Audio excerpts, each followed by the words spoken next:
Hello mga ka-hope, kakain po tayo ng rambutan ngayon. Ito ay dala ng aming workmates. Salamat ng marami kasi nakakain na naman kami ulit ng rambutan. Grabe, ang sarap ng rambutan na ito guys. Kung gusto mong matikman ang rambutan na ito, pumunta lang kayo sa bahay ng aming ka-workmates. Ang sarap talaga kumain ng ganito kapag kasama mo ang mga true friends mo. Ang litsikahan na kasi at saka meron ding joke-joke time kaya enjoy ang mga persons. Ang dami na po namin napagkwentuhan habang kumakain. Isa sa amin na pagkwentuhan ay ang PBB Gen 11 at iba pa.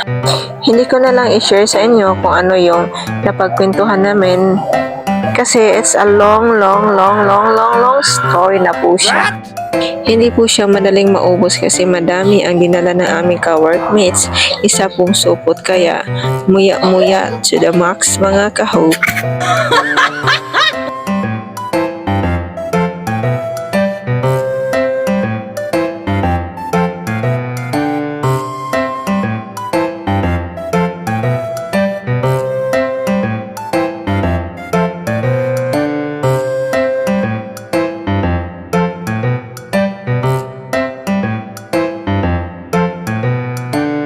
Laking gulat ko talaga dito mga ka-hope. Grabe yung heartbeat ko doon mga ka-hope. Hindi ko na mamalaya na may pumasok pala at saka tinapik ako. Seryoso kasi sa mga chikahan eh. Ayan tuloy, nagugulat tuloy ang iabab. Oh my God! Kaya lang kayo dyan mga friends ko, ako na ang bahala.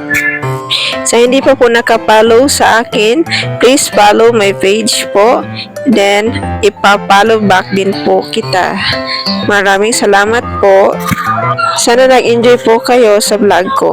Maraming salamat mga ka-hope.